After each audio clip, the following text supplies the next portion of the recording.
The U.S. teenagers wowed by African prom dresses. I felt like a princess, says U.S. teenager Brianna Ledoux about her prom gown which she specially commissioned from Nigeria. I wanted my dress to stop people in their tracks. The 18-year-old from Florida, who has Haitian and Dominican roots, wore a black garment made from a sequined and beaded lace fabric, which is commonly used in traditional Yoruba designs for events where people want to wear matching clothes. I didn't just want a dress, Brianna tells the BBC. I wanted a story I could wear, something that said, this is who I am, and this is where my roots run. High school proms in the U.S. are a rite of passage long idealized in countless coming-of-age movies and are an opportunity for some to make a statement about identity and fashion. The event is more than a party, it is a spectacle, part red carpet, part social milestone and for many young women a powerful moment of self-expression. But when Brianna made a TikTok video of herself in her African prom gown, she did not expect the reaction she got. It went viral and her post now has more than 1.1 million views. This reflects a growing interest that has driven demand for custom-made outfits with bold designs and unique embellishments. What began as a TikTok and Instagram trend, with people like Brianna flaunting their garments, has led to a booming business that links fashion designers in Africa to young people outside the continent. The average price for an African-made prom dress ranges from $600 to $1,000, £440 to £740, depending on the complexity of the design, fabric choice, and added details. Custom luxury pieces can exceed $1,500. This may sound expensive but is much cheaper than having a garment custom made in the US, where the cost starts at around $3,500 and can go much higher depending on the designer and materials. The BBC spoke to 5 fashion designers in Nigeria and Ghana who, in all, fulfilled more than 2,800 orders for prom dresses during the 2025 season, most of them bound for the US. Designer Shakirat Arigbabu and her team, based in southwestern Nigerian city of Ibadan, were responsible for 1,500 of those. She has carved out a niche for herself even though the prom tradition is not popular in her country. 98% of dresses we made went to the US. We were working in shifts, just to meet deadlines, Ms. Arigbabu says. Her business, Kira's Fashion Cave, employs 60 full-time staff and at least 130 contract staff have been brought in during peak periods. In 2019, when she had her first major prom order, she had 50 dresses to deliver. By 2024, the orders passed 500, and this year that figure trebled. Even though for the wearers of the gowns, post-prom may be a chance to bask in the afterglow of June's event, those making them are back at work. Every July, Ms. Arigbabu's team of tailors start preparing for next year. Corset bases are cut, silhouettes are sketched, fabrics are sourced. It's not seasonal anymore, it's an entire cycle. Prom consumes everything, she says excitedly.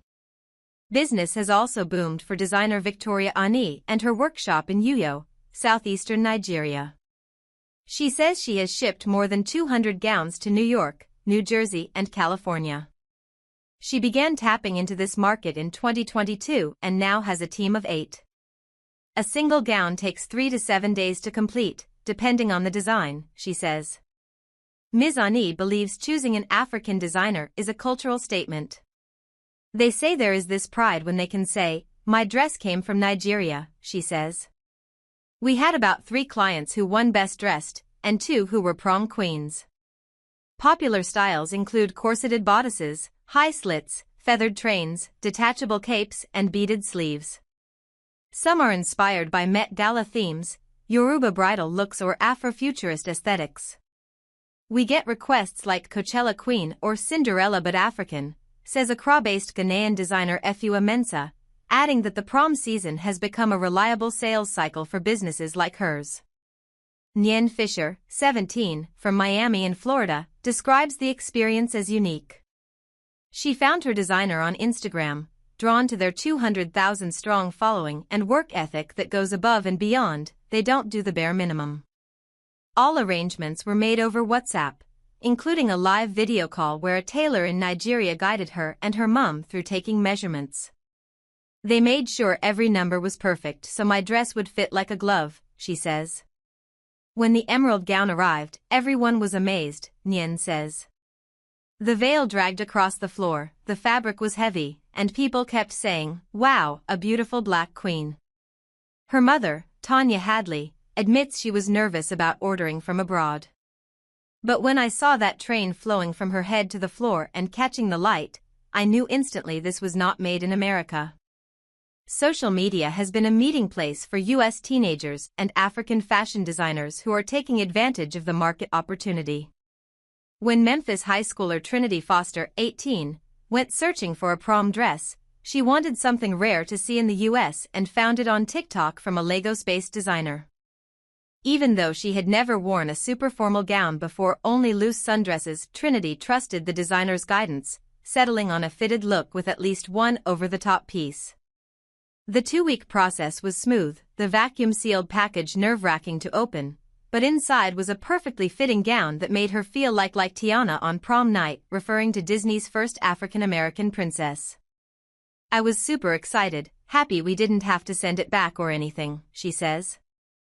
Her Instagram post drew sweet comments, curious questions, and more than a few people asking who made it.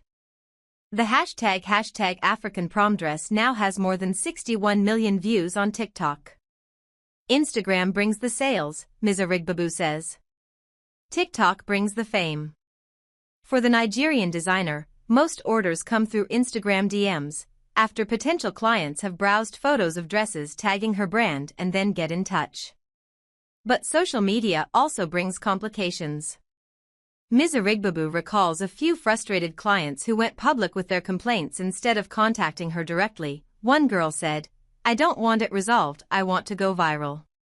Fua Mensah, a designer in Accra, who shipped 404 dresses to the US this year, says, "Sometimes, dresses arrive late because of customs issues or courier backlog. Sometimes, they are simply overwhelmed. There are days we are working 20 hours fixing one gown while packaging another," she says. Still, designers say most clients are satisfied, often filming detailed unboxing videos, tagging the brand and helping to fuel visibility and a surge in orders. African designers who spoke to the BBC said that U.S. prom dress orders accounted for a big chunk of their annual revenue, in one case up to 25%.